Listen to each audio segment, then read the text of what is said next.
if there is one subject which is confusing ಸಾಕಷ್ಟು ಜನರಿಗೆ, I personally think it is share market ಅಂತ. So share ಮಾರ್ಕೆಟ್ನ history ನಾವು ನೋಡಿದಾಗ ಭಾರತದಲ್ಲಿ especially dates back to 1875. But ಅದಕ್ಕೂ ಮುಂಚೆನೇ ಇನ್ಫಾರ್ಮಲ್ ಆಗಿ 1850ನಲ್ಲಿ 22 ಸ್ಟಾಕ್ ಬ್ರೋಕರ್ಸ್ ಆಲದ ಮರದ ಕೆಳಗೆ ಕೂತು ಡಿಸ್ಕಷನ್ ಮಾಡ್ತಾ, ಇನ್ಫಾರ್ಮೇಷನ್ನ ಎಕ್ಸ್ಚೇಂಜ್ ಮಾಡ್ತಾ, ಡೀಲ್ಸ್ಗಳನ್ನು ನೆಗೋಷಿಯೇಟ್ ಮಾಡ್ತಾ ಹೀಗೆ ಪ್ರಾರಂಭ ಆಗಿದ್ದು. ಆ್ಯಂಡ್ ಅಲ್ಲಿಂದ ಕಾಫಿ ಶಾಪ್ಸ್ಗಳಲ್ಲಿ, ಆಲದ ಮರದ ಕೆಳಗೆ ಹೀಗೆ ನಡೀತಾ ಇತ್ತು discussions for several years. And after that ನೇಟಿವ್ share and stock brokers association start ಆಗುತ್ತೆ, which later on became Bombay stock exchange, that is BSE. Okay, ಇಷ್ಟೇ ನನಗೆ ಇನ್ಫಾರ್ಮೇಷನ್ ಗೊತ್ತಿರೋದು about stocks and share market. ನಾನು ಸ್ಟಾರ್ಟಿಂಗಲ್ಲೇ ಹೇಳಿದ ಹಾಗೆ ಐ ರಿಯಲಿ ಫೀಲ್ ದಟ್ ಈ ಶೇರ್ ಮಾರ್ಕೆಟ್ನ ಅರ್ಥ ಮಾಡ್ಕೊಳ್ಳೋದಂತೂ ನಿಜವಾಗ್ಲೂ ತುಂಬ ತುಂಬ ಟಫ್ ಅಂತ. ಹಾಗಾಗಿನೇ ಎಕ್ಸ್ಪರ್ಟ್ ಒಬ್ಬರನ್ನ ಕರ್ಕೊಂಡ್ಬಂದಿದ್ದೀನಿ, ಇವ್ರಿಗಿದು ನೀರು ಕುಡಿದಷ್ಟು ಸುಲಭ. ವೆಲ್ಕಮ್ ಟು ನಮ್ಮ ಇವತ್ತಿನ guest, chartered accountant and author of mind markets and money, also founder director of Vachana investments private limited, Rudramurthy sir. ನಮಸ್ಕಾರ. ನಮಸ್ಕಾರ. ಥ್ಯಾಂಕ್ ಯು ಸೋ ಮಚ್ ನಿಮ್ಮ ಟೈಮ್ಗೆ. ಆ್ಯಂಡ್ ಇವತ್ತು one of the toughest subjects ಬಗ್ಗೆ ನಮಗೆ ತುಂಬ ಸಿಂಪಲ್ ಆಗಿ ಅರ್ಥ ಮಾಡಿಸ್ತೀರಾ, ಹಾಗಾಗಿ thank you in advance. It's a great opportunity. Soujanya ಜೊತೆ ಮಾತಾಡ್ತಿದ್ದೀನಿ, ನಿಮ್ಮ ವಾಯ್ಸ್ ಆಫ್ ಬೆಂಗಳೂರು ಕಾರ್ಯಕ್ರಮದಲ್ಲಿ ಇರೋದೇ ನನಗೆ ಖುಷಿ. ಎಲ್ಲಿ ಟಫ್ನೆಸ್ ಜಾಸ್ತಿ ಇರುತ್ತೆ ಅಲ್ಲಿ ಆಪರ್ಚುನಿಟಿ ಹಾಗೂ ಅವಕಾಶಗಳು ಜಾಸ್ತಿ ಇರುತ್ತೆ, ದುಡ್ಡಲ್ಲಿ ಜಾಸ್ತಿ ಇರುತ್ತೆ. ಸಿಂಪಲ್ಲಾಗಿ ಯಾವ ರೀತಿ ಹೆಚ್ಚು ದುಡ್ಡನ್ನು ಗಳಿಸ್ಬೋದು ಅನ್ನೋದನ್ನು ಇವತ್ತಿನ ಕಾರ್ಯಕ್ರಮದಲ್ಲಿ ಮಾತನಾಡೋಣ. Sure sir. ಬಿಕಾಸ್ ಏನಂದರೆ ಒಂದು ನಾನು ಯಾವಾಗಲೂ ಅನ್ಕೋತಾ ಇದ್ದೆ ನನಗೆ ಮಾತ್ರ ಅರ್ಥ ಆಗಲ್ವೇನೋ ಶೇರ್ ಮಾರ್ಕೆಟ್ ಅಂತ. ಒಂದೆರಡು ಸಲ ಏನಂದರೆ ಅದನ್ನ ಅರ್ಥ ಮಾಡ್ಕೊಳ್ಳೋದಕ್ಕೆ ಟ್ರೈ ಕೂಡ ಮಾಡಿದೆ, ಲೈಕ್ ಗೊತ್ತಿರೋರ ಹತ್ರ ಮಾತಾಡ್ತಾ. ಪಾಪ ಅವರು ಎಲ್ಲ ಎಕ್ಸ್ಪ್ಲೈನ್ ಮಾಡಿದ್ರು, ಬಟ್ ಐ ರಿಯಲಿ ಕುಡಂಟ್, ಎಷ್ಟು ಟಫ್ ಅಪ್ಪ ಇದು ಅಂತ ಅನ್ನಿಸ್ತು. ಆ್ಯಂಡ್ ನನಗೆ ಗೊತ್ತಿರೋರು ಒಂದಷ್ಟು ಜನರ ಹತ್ರ ಮಾತಾಡಿದಾಗಲೂ ಶೇರ್ ಮಾರ್ಕೆಟ್ ತುಂಬ ಕನ್ಫ್ಯೂಸಿಂಗ್ ಅಂತ ಅಂದರು. ಸೊ ನೀವು ಸಿಂಪಲ್ ಲೇಮ್ಯಾನ್ ಟರ್ಮ್ಸಲ್ಲಿ ನಮ್ಮ ವ್ಯೂವರ್ಸಿಗೆ ಎಕ್ಸ್ಪ್ಲೈನ್ ಮಾಡೋ ಹಾಗಿದ್ರೆ ವಾಟ್ ಎಕ್ಸಾಕ್ಟ್ಲಿ ಶೇರ್ ಮಾರ್ಕೆಟ್? ಈಗ ಯಾವ ರೀತಿ ನಾವು ಬ್ಯಾಂಕ್ಗಳಲ್ಲಿ FD ಮಾಡ್ತೀವಿ, ರಿಯಲ್ ಎಸ್ಟೇಟ್ಗಳಲ್ಲಿ ಲ್ಯಾಂಡ್ಗೆ ಇನ್ವೆಸ್ಟ್ಮೆಂಟ್ ಮಾಡ್ತೀವಿ, ಚಿನ್ನ ಬೆಳ್ಳಿ ಕೊಂಡ್ಕೊಳ್ತೀವಿ, ಅದೇ ಥರ ಷೇರುಗಳಲ್ಲಿ ನಾವು ಹೂಡಿಕೆ ಮಾಡುವ ಮುಖಾಂತರ ಒಂದು ದೊಡ್ಡ ಕಂಪನಿಗೆ ನಾವು ಕೂಡ ಪಾಲುದಾರರಾಗ್ತಾ ಇದ್ದೀವಿ. So we are becoming partners, ಅಥವಾ ಹೆಸರೇ ಹೇಳುತ್ತೆ ಶೇರ್ ಅಂತ. ಒಂದು ದೊಡ್ಡ ಕಂಪನಿಯಲ್ಲಿ ನಿಮಗೂ ಕೂಡ ಒಂದು ಭಾಗ ಸಿಗ್ತಾ ಇದೆ, ಶೇರ್ ನಿಮಗೊಂದು ಭಾಗವನ್ನು ಕೊಡ್ತಾ ಇದ್ದಾರೆ. ಸೊ ಶೇರ್ಸಲ್ಲಿ ನಾವು ಹೂಡಿಕೆ ಮಾಡುವ ಮುಖಾಂತರ ನಾವು ಕೂಡ ದೊಡ್ಡ ದೊಡ್ಡ ಕಂಪನಿಗಳಿಗೆ ಓನರ್ ಆಗ್ತಾ ಇದ್ದೀವಿ. ಇದು ಕೂಡ ಅನೇಕ ಜನ ತಿಳ್ಕೊಳ್ತಾರೆ ಇದೊಂದು ಗ್ಯಾಮ್ಲಿಂಗು, ಜೂಜಾಟ. ಸೊ ನಾವು ಈ ಶೇರ್ ಯಾವಾಗ ಮೇಲೆ ಹೋಗುತ್ತೆ ಕೆಳಗಡೆ ಬರುತ್ತೆ ಗೊತ್ತಾಗೋದಿಲ್ಲ. ಅನೇಕ ಜನ ಇದು ತುಂಬ ಕಷ್ಟ ಇದೆ, ಹೇಗೆ ಕಲಿಯೋದು ಅಂತಾರೆ. ನಾನು ಯಾವಾಗಲೂ ಹೇಳ್ತೀನಿ, ಒಂದು 5,000 ಇನ್ವೆಸ್ಟ್ಮೆಂಟ್ ಮಾಡಿ ಕಳ್ಕೊಂಡ್ರೆ ನೀವು ಮಾರ್ಕೆಟಲ್ಲಿ, ಅದರಲ್ಲಿ ಕಲಿಯೋಷ್ಟು ಎಲ್ಲೂ ಕೂಡ ಕಲಿಯೋದಿಲ್ಲ ಅಂತ. ನೀವು ಇವಾಗ ಸ್ವಿಮ್ಮಿಂಗ್ ಕಲಿಬೇಕು ಅಂದರೆ ಫಸ್ಟು ನೀರಿಗೆ ಇಳಿಬೇಕು. ನಾವು ನೆಲದ ಮೇಲೆ ನಿಂತ್ಕೊಂಡು ಏನೇ ಈಜಾಡ್ತು ಅಂದ್ರೂ ಕೂಡ ಕಲಿಯೋದಕ್ಕಾಗೋದಿಲ್ಲ. ಅದೇ ರೀತಿ ಶೇರ್ ಮಾರ್ಕೆಟನ್ನು ನಾವು ಇನ್ವೆಸ್ಟ್ಮೆಂಟ್ ಮುಖಾಂತರ ಒಳ್ಳೆ ಒಳ್ಳೆ ಕಂಪನಿಗಳ ಶೇರ್ಗಳನ್ನು ಕೊಳ್ಳುವ ಮುಖಾಂತರ ನಾವು ಖಂಡಿತವಾಗ್ಲೂ ಅಸೆಟ್ ಕ್ರಿಯೇಷನನ್ನು ಮಾಡ್ಬೋದು. ಹಾಗೂ ವೆರಿ ಬಿಗಿನಿಂಗಲ್ಲಿ ಹೇಳ್ತೀನಿ ಸೌಜನ್ಯ ಅವರೇ, ನೀವು ಯಾವುದೇ ವಿಶ್ವದ 10 ಜನ ಶ್ರೀಮಂತರನ್ನು ತಗೊಳ್ಳಿ, ಭಾರತ ದೇಶದ 10 ಜನ ಶ್ರೀಮಂತರು ತಗೊಳ್ಳಿ, ಚಿನ್ನದಲ್ಲಿ ಹೂಡಿಕೆ ಮಾಡಿ, ರಿಯಲ್ ಎಸ್ಟೇಟಲ್ಲಿ ಹೂಡಿಕೆ ಮಾಡಿ, ಅಥವಾ ಇನ್ಶೂರೆನ್ಸಲ್ಲಿ ಇನ್ವೆಸ್ಟ್ ಮಾಡಿ, ಬ್ಯಾಂಕ್ FDಲಿ ಇನ್ವೆಸ್ಟ್ಮೆಂಟ್ ಮಾಡಿ, ಅಥವಾ ಯಾವುದೇ ಹೂಡಿಕೆಯಲ್ಲಿ ಮಾಡಿ ಟಾಪ್ 10 ರಿಚೆಸ್ಟ್ ಪೀಪಲಲ್ಲಿ ಯಾರೂ ಬಂದಿಲ್ಲ. ಆದರೆ ಅನೇಕ ಜನ ಏನಾಗ್ತಿತ್ತು, ಮುಂಚೆ ಎಲ್ಲರೂ ಕೂಡ ಶೇರ್ ಮಾರ್ಕೆಟ್ ಕಷ್ಟ, ಇದು ಸಾಮಾನ್ಯ ಜನರಿಗೆ ಸಿಗ್ತಾನೆ ಇರಲಿಲ್ಲ. ಇವತ್ತು ಇಂತಹ ಕಾರ್ಯಕ್ರಮಗಳ ಮುಖಾಂತರ ಈ ನಾಲೆಡ್ಜ್ ಖಂಡಿತವಾಗ್ಲೂ ಎಲ್ಲರಿಗೂ ಬಂದರೆ ಅವರು ಕೂಡ ಖಂಡಿತವಾಗ್ಲೂ ಹಣ ಮಾಡೋದಕ್ಕೆ ಅವಕಾಶ ಇರುತ್ತೆ. ಹಾಗೂ ಸಂಪೂರ್ಣವಾಗಿ ಯಾವ ರೀತಿ ಶೇರ್ಸ್ಗಳಲ್ಲಿ ನಾವು ಇನ್ವೆಸ್ಟ್ಮೆಂಟ್ ಮಾಡ್ಬೋದು, ಅದಕ್ಕೂ ಮ್ಯೂಚುವಲ್ ಫಂಡ್ಗೆ ಏನು ವ್ಯತ್ಯಾಸ ಇದೆ, ಟ್ರೇಡಿಂಗ್ ಮಾಡಬೇಕಾ, ಇನ್ವೆಸ್ಟ್ಮೆಂಟ್ ಮಾಡಬೇಕಾ, ಹಾಗೂ ಇನ್ನೂ ಅನೇಕ ಪ್ರಶ್ನೆಗಳು ಏನು ಈ ವ್ಯೂವರ್ಸ್ಗಿದೆ, ಇವತ್ತು ಕಾರ್ಯಕ್ರಮ ಎಂಡ್ವರೆಗೂ ನೋಡಿದ್ರೆ ಇದೆಲ್ಲದಕ್ಕೂ ಉತ್ತರ ಸಿಗುತ್ತೆ. ಸೊ ಏನಂದ್ರೆ ಸರ್, ಸೀಯಿಂಗ್ ಇಸ್ ಬಿಲೀವಿಂಗ್. ನಮ್ಮ ಕಣ್ಣೆದುರಿಗೆ ಯಾರಾದರೂ ಫ್ರಮ್ ಝೀರೋ ಟು ಮಿಲಿಯನೇರ್ ಆಗಿದ್ದಾರಾ ಅಂದರೆ I think it's Rakesh Jhunjhunwala ಅವರು. ಸೊ 1985 5,000 ರೂಪಾಯಿ ಇನ್ವೆಸ್ಟ್ ಮಾಡ್ತಾರೆ for the very first time. And ಮುಂದಿನ ವರ್ಷನೇ ಲಕ್ಷಾಧಿಪತಿ ಆಗ್ತಾರೆ. And when he passed away ಅವರು 438th richest person of the world ಆಗಿದ್ರು. I think that is one live example. ಅವರ ಲೈಫಿನ ಟೇಕ್ ಅವೇಸ್ನ ನಮಗೆ ಹೇಳೋದಿದ್ರೆ ವಾಟ್? ಖಂಡಿತ ನೋಡಿ, ರಾಕೇಶ್ ಜುಂಜುನ್ವಾಲಾನ ಭಾರತದ ವಾರನ್ ಬಫೆಟ್ ಅಂತ ಕರೀತಾರೆ. ವಾರನ್ ಬಫೆಟ್ ಬಂದು ವಿಶ್ವದ ನಂಬರ್ 1 ಷೇರು ಮಾರ್ಕೆಟಲ್ಲಿ ಇನ್ವೆಸ್ಟರ್ ಆಗಿದ್ದರೆ, ನಮ್ಮ ಭಾರತ ದೇಶದ ನಂಬರ್ 1 ಇನ್ವೆಸ್ಟರ್ ಖಂಡಿತವಾಗ್ಲೂ ರಾಕೇಶ್ ಜುಂಜುನ್ವಾಲಾ ಜುಂಜುನ್ವಾಲಾ ಆಗ್ತಾರೆ. ರಾಕೇಶ್ ಜುಂಜುನ್ವಾಲಾನು ಕೂಡ ನಂತರ ಒಬ್ಬರು ಚಾರ್ಟೆಡ್ ಅಕೌಂಟೆಂಟು. ನಾವೆಲ್ಲ CA ಯಾಕೆ ಮಾಡ್ತೀವಿ ಅಂದರೆ ಬೈ ಚಾನ್ಸ್ ಏನಾನ ಶೇರ್ ಮಾರ್ಕೆಟಲ್ಲಿ ನಮಗೆ ಏನಾನ ಅಂತ ದಿಢೀರ್ ಸಕ್ಸಸ್ ಬರಲಿಲ್ಲ ಅಂದರೆ ಒಂದು ಸ್ಟ್ಯಾಂಡ್ ಬೈ ಇರಲಿ ಅನ್ನೋದಕ್ಕೆ ಚಾರ್ಟೆಡ್ ಅಕೌಂಟೆಂಟ್ ಅಂತ. ಆದರೆ ರಾಕೇಶ್ ಜುಂಜುನ್ವಾಲಾ ನೀವು ಹೇಳ್ದಂಗೆ ಅವ್ರು CA ಮಾಡಿದ್ರು ಕೂಡ ಅವ್ರ ಫ್ಯಾಮಿಲಿನೂ ಕೂಡ CA ಬ್ಯಾಕ್ಗ್ರೌಂಡ್, ಅವ್ರ ಅಣ್ಣನೂ ಕೂಡ ಚಾರ್ಟೆಡ್ ಅಕೌಂಟೆಂಟ್ ಇರ್ತಾರೆ, ಅವ್ರ ತಂದೆ ಇನ್ಕಮ್ ಟ್ಯಾಕ್ಸ್ ಆಫೀಸರ್ ಇರ್ತಾರೆ. ಸೊ ಒಳ್ಳೆ ಫ್ಯಾಮಿಲಿ ಬ್ಯಾಕ್ಗ್ರೌಂಡ್ ಅವ್ರದ್ದೇನು ಇರಲಿಲ್ಲ, middle class family background, educated ಇದ್ರು. ಕೇವಲ 5,000 ರೂಪಾಯಿ ಇನ್ವೆಸ್ಟ್ಮೆಂಟ್ ಅಲ್ಲಿ ಶುರು ಮಾಡಿದ ರಾಕೇಶ್ ಜುಂಜುನ್ವಾಲಾ ಅವರ 63 ಇಯರ್ಸ್ ಅಲ್ಲಿ ಅವರು ತೀರೋದಾಗ ಅವರ ಇಡೀ ಅಸೆಟ್ ಅನ್ನ ತಾವು ನೋಡೋದಾಯ್ತು ಅಂದ್ರೆ 1,00,000 ಕೋಟಿಗೂ ಜಾಸ್ತಿ ಇತ್ತು. ಆಮೇಲೆ ಯಾವುದೇ ಒಂದು ವ್ಯಕ್ತಿ ಎಲ್ಲಾ ದುಡ್ಡು ಬರೀ ಶೇರ್ ಮಾರ್ಕೆಟ್ ಅಲ್ಲಿ ಇರಲ್ಲ, ಅವ್ರ ಹತ್ರ ರಿಯಲ್ ಎಸ್ಟೇಟ್ ಇರುತ್ತೆ, ಗೋಲ್ಡ್ ಇರುತ್ತೆ, ಈ ಬೇರೆ ಅಸೆಟ್ ಕ್ಲಾಸ್ ಅನ್ನ ಕೌಂಟ್ ಮಾಡಿಲ್ಲ. ಇದೆಲ್ಲ ನೀವು ಕೌಂಟ್ ಮಾಡ್ತು ಅಂದರೆ ನನ್ನ ಪ್ರಕಾರ 1,00,000 crore ತುಂಬಾನೇ ಕಡಿಮೆ ಅಮೌಂಟು. 50% ಇನ್ನು ಅವ್ರ ಹತ್ರ ಬೇರೆ ಅಸೆಟ್ಸ್ ಇತ್ತು ಅಂತ ತಗೊಂಡ್ರೆ 2,00,000 ಕೋಟಿನೂ ಕೂಡ ಕಡಿಮೆ ಆಗುತ್ತೆ.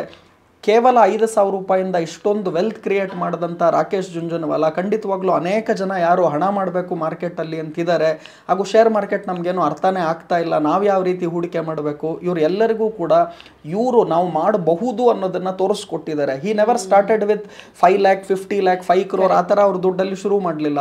ಕೇವಲ 5,000ರಲ್ಲಿ ಶುರು ಮಾಡಿದ ರಾಕೇಶ್ ಜುಂಜುನ್ವಾಲಾ ಅಷ್ಟೊಂದು 2,00,000 ಕೋಟಿಗೂ ಅಧಿಕ ದುಡ್ಡನ್ನು ಮಾಡಿದ್ರು.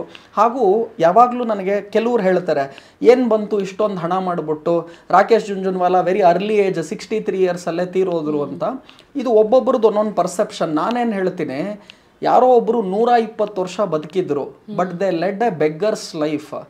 120 ವರ್ಷ ಬೆಗ್ಗರ್ ಲೈಫ್ ಬೇಕಾ, ಕಿಂಗ್ ಲೈಫ್ ಬರೀ 50 ವರ್ಷ ಸಾಕಾ ಅಂತ ನಾನು ಕೇಳ್ತೀನಿ. So quality life is important. ನನ್ನ ಪ್ರಕಾರ Rakesh led a king's life. And also ಈಗ ಅವ್ರ family is also secured. Very good. In fact Rakesh Jhunjhunwala ಅವರ ಅಸೆಟ್ಸ್, ರೇಖಾ ಜುಂಜುನ್ವಾಲಾ ಅವರ ಮಿಸ್ಸಸ್ ಏನಿದ್ದಾರೆ, ಹಾಗೂ ಇವತ್ತು ಕೂಡ ರಾಕೇಶ್ ಜುಂಜುನ್ವಾಲಾ ಮಾಡ್ತಿರುವ ಚಾರಿಟಿ ಏನಿದೆ, ಬಲ್ಗೈಯಲ್ಲಿ ಕೊಡೋದನ್ನ ಹೆಡ್ಗೈಗೂ ಗೊತ್ತಾಗಬಾರ್ದು ಅಂತ ಏನು ಹೇಳ್ತಾರೆ. So the amount of service what is giving not just to his own family. And ಅವರು ನಿದರ್ಶನ, ಇವತ್ತು ಒಂದು ಉದಾಹರಣೆಯಾಗಿ ಬೇರೆಯವರು ಶೇರ್ ಮಾರ್ಕೆಟಲ್ಲಿ ಬರೋರಿಗೆ ನಾನು ಮಾಡಿದ್ದೀನಿ ಅಂದರೆ ನೀವು ಯಾಕೆ ಮಾಡಬಾರ್ದು. ಅವ್ರಿಗೆ ಫ್ಯಾಮಿಲಿ ಅಂದರೆ ಬರೀ family, it is not husband wife children ಅಷ್ಟೇ ಅಲ್ಲ, even there is a community all together outside. ಅವ್ರು ಎಲ್ಲರಿಗೂ ಕೂಡ ಖಂಡಿತವಾಗ್ಲೂ is a standing example. And ಅನೇಕ ಕೋಟ್ಸ್ಗಳು ರಾಕೇಶ್ ಜುಂಜುನ್ವಾಲಾ ಹೇಳ್ತಾರೆ ಯಾವಾಗಲೂ ಶೇರ್ ಮಾರ್ಕೆಟಲ್ಲಿ, ನೀವು ಯಾವ ಬೆಲೆಗೆ ಶೇರ್ ತೊಗೊಳ್ತೀರಾ ಅನ್ನೋದು ತುಂಬ important. You have to buy at a lower price, sell at a higher price. ಆಮೇಲೆ ಟ್ರೇಡಿಂಗ್ ಮಾಡಬೇಕಾ ಇನ್ವೆಸ್ಟ್ಮೆಂಟ್ ಮಾಡಬೇಕಾ ಅಂದಾಗಲೂ ರಾಕೇಶ್ ಜುಂಜುನ್ವಾಲಾ ತುಂಬ ಚೆನ್ನಾಗಿ ಹೇಳ್ತಾರೆ. ಅವ್ರು ಹೇಳ್ತಾರೆ ಆಮೇಲೆ ಆ ಟ್ರೇಡಿಂಗ್ ಮಾಡೋದ ಇನ್ವೆಸ್ಟ್ಮೆಂಟ್ ಮಾಡೋದ ಅಂದಾಗ, ಟ್ರೇಡಿಂಗ್ ಬಂದು ಶಾರ್ಟ್ ಟರ್ಮ್, ಅದರಿಂದ ನಾವು ಲಾಭ ಮಾಡ್ತೀವಿ. ಇನ್ವೆಸ್ಟ್ಮೆಂಟ್ ಬಂದು ಲಾಂಗ್ ಟರ್ಮ್, ಅದರಿಂದ ನಾವು ವೆಲ್ತ್ ಕ್ರಿಯೇಟ್ ಮಾಡ್ತೀವಿ. ಸೊ ನೀವು ಟ್ರೇಡಿಂಗ್ ಮಾಡಿ ಮಾಡುವ ಚಿಕ್ಕ ಪುಟ್ಟ ಲಾಭಗಳೇನಿದೆ ಅದನ್ನೆಲ್ಲ ಲಾಂಗ್ ಟರ್ಮ್ ಶೇರ್ಸ್ಗಳಿಗೆ ಹೂಡಿಕೆ ಮಾಡಿ ವೆಲ್ತ್ ಅನ್ನ ಕ್ರಿಯೇಟ್ ಮಾಡಿ. Also one more quote, William Feather ಅನ್ನೋ ಅಮೆರಿಕನ್ ಪಬ್ಲಿಷರ್ನ ಕೋಟ್ ಕೂಡ ನನಗೆ ತುಂಬಾ ಇಷ್ಟ ಆಯಿತು. One of the funny things about the stock market is that every time a person buys another sells and both think that they are clever. ಖಂಡಿತ ಇಲ್ಲಿ ಏನಾಗುತ್ತೆ ಅಂದರೆ, ಶೇರ್ ಮಾರ್ಕೆಟಲ್ಲಿ ದುಡ್ಡು ಒಬ್ಬರು ಲಾಭ ಮಾಡ್ತಿರ್ತಾರೆ, ಒಬ್ಬರು ನಷ್ಟ ಮಾಡ್ತಿರ್ತಾರೆ. ಹೇಗೆ ಅಂತ ಅನೇಕ ಬಾರಿ ಏನಾಗುತ್ತೆ, ಇವಾಗ ಉದಾಹರಣೆಗೆ ನಾನು ಒಂದು ಶೇರನ್ನು 100 ರೂಪಾಯಿ ಕೊಂಡ್ಕೊಳ್ತೀನಿ. ಇವಾಗ ಉದಾಹರಣೆಗೆ ITC ಕಂಪನಿ ಶೇರನ್ನು ನಾನು 100 ರೂಪಾಯಿಗೆ ತೊಗೊಂಡೆ, 150 ರೂಪಾಯಿಗೆ ಹೋಯಿತು, ನಾನು 150 ರೂಪಾಯಿಗೆ ಸಾಕು ಅಂತ ನಾನು ಮಾರ್ತೀನಿ. ನೀವು ಆ ಶೇರನ್ನು 150 ರೂಪಾಯಿಗೆ ಕೊಂಡ್ಕೊಂಡ್ರಿ ಅಂತ ಅನ್ಕೊಳ್ಳೋಣ. ಸೊ ನಾನು 100 ರೂಪಾಯಿಗೆ ಬೈ ಮಾಡಿದೆ, 150 ರೂಪಾಯಿಗೆ ಮಾರಾಟ ಮಾಡಿ 50 ರೂಪೀಸ್ ಪ್ರಾಫಿಟ್ ಮಾಡಿ ಆಚೆ ಬಂದೆ. ನೀವು ಆ ಶೇರನ್ನು 150 ರೂಪಾಯಿಗೆ ಕೊಂಡ್ಕೊಂಡ್ರಿ. ನೀವು ಇನ್ನೂ ಒಂದು ವರ್ಷ ಹೋಲ್ಡ್ ಮಾಡಿಬಿಟ್ಟು ನೀವು 250 ರೂಪಾಯಿಗೆ ಆ ಶೇರ್ ಹೋದಾಗ 150ಕ್ಕೆ ನೀವು ತೊಗೊಂಡಿದ್ರಿ, 250 ರೂಪಾಯಿಗೆ ನೀವು ಮಾರಿದ್ರಿ ಅನ್ಕೊಳ್ಳಿ. ಸೊ ನೀವು ಕೂಡ 100 ರೂಪಾಯಿ ಪ್ರಾಫಿಟ್ ಮಾಡಿದ್ರಿ, ನಿಮ್ಮಿಂದ ಯಾರೋ 250 ರೂಪಾಯಿಗೆ ತೊಗೊಂಡ್ರು. ಆ ವ್ಯಕ್ತಿ ಇನ್ನೊಂದು ಸ್ವಲ್ಪ ದಿವಸ ಇಟ್ಕೊಂಡು ಈ ಸೋಲ್ಡ್ ಇಟ್ ಅಟ್ 300 ರೂಪೀಸ್, ಅವನು 50 ರೂಪಾಯಿ ಪ್ರಾಫಿಟ್ ಮಾಡ್ದ. So over a period of time every one makes money. ಇದು ಇನ್ವೆಸ್ಟ್ಮೆಂಟಲ್ಲಿ. ಟ್ರೇಡಿಂಗಲ್ಲಿ ಏನಾಗುತ್ತೆ, it's a zero sum game. So ನಾನು ದುಡ್ಡು ಮಾಡ್ತಿದ್ದೀನಿ ಅಂದರೆ ಇನ್ನೊಬ್ರು ಯಾರೋ ಆ ಕಡೆ ನಷ್ಟ ಮಾಡ್ಕೊತಿದ್ದಾರೆ, ಅಥವಾ ಅವ್ರು ದುಡ್ಡು ಮಾಡ್ತಾ ಇದ್ದಾರೆ ಅಂದರೆ ಈ ಕಡೆ ಇನ್ನೊಬ್ರು ಯಾರೋ ನಷ್ಟ ಮಾಡ್ಕೊತಾ ಇದ್ದಾರೆ. ಸೊ ಟ್ರೇಡಿಂಗ್ ಹಾಗೂ ಇನ್ವೆಸ್ಟ್ಮೆಂಟ್ ಡಿಫರೆನ್ಸಸ್ ಅನ್ನ ತಿಳ್ಕೋಬೇಕು ಮೇಯ್ನಾಗೆ. ಹಾಗೂ ಶುರುವಲ್ಲಿ ನಾನು ಹೊಸಬ, ನನಗೇನೂ ಗೊತ್ತಿಲ್ಲ ಶೇರ್ ಮಾರ್ಕೆಟು, ಇಂಥವ್ರು ಖಂಡಿತ ಟ್ರೇಡಿಂಗಿಂದ ಶುರು ಮಾಡಬಾರ್ದು.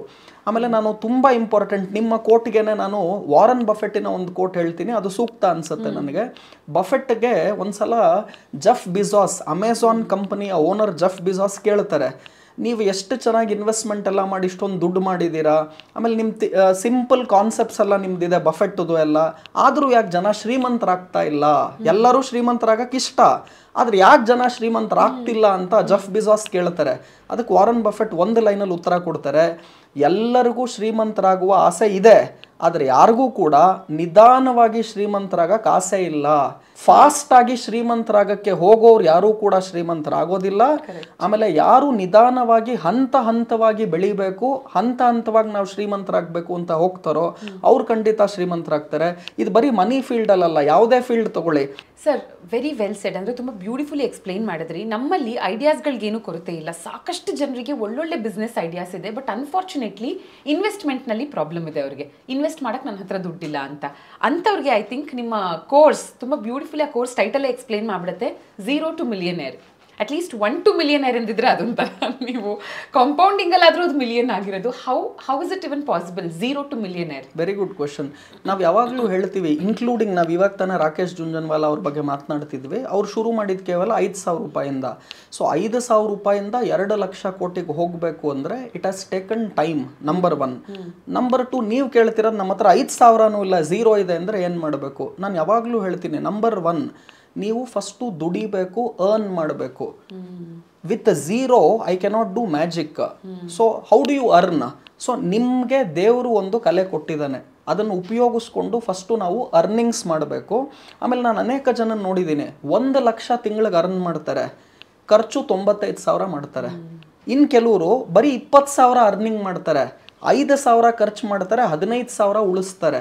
ಸೊ ಫಸ್ಟ್ ಪಾಯಿಂಟ್ ಏನು ಅಂದರೆ, ಅರ್ನ್ ಜಾಸ್ತಿ ಮಾಡಿ, ಸ್ಪೆಂಡ್ ಅಥವಾ ಎಕ್ಸ್ಪೆಂಡಿಚರ್ ಕಡಿಮೆ ಮಾಡಿ, ಆವಾಗ ಸೇವಿಂಗ್ಸ್ ಜಾಸ್ತಿ ಆಗುತ್ತೆ.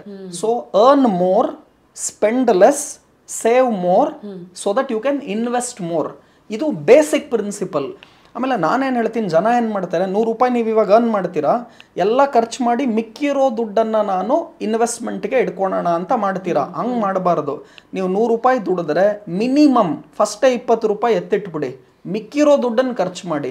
ಅಂದರೆ ದುಡ್ದಿರೋ ದುಡ್ಡಲ್ಲಿ ಖರ್ಚು ಮಾಡಿ ಮಿಕ್ಕಿರೋ ದುಡ್ಡನ್ನು ಇನ್ವೆಸ್ಟ್ ಮಾಡೋದಲ್ಲ, ದುಡ್ದಿರೋ ದುಡ್ಡಲ್ಲಿ ಫಸ್ಟು ಇನ್ವೆಸ್ಟ್ಮೆಂಟಿಗೆ ಎತ್ತಿಟ್ಬಿಡಿ, ಮಿಕ್ಕಿರೋ ದುಡ್ಡನ್ನು ಖರ್ಚು ಮಾಡಿ.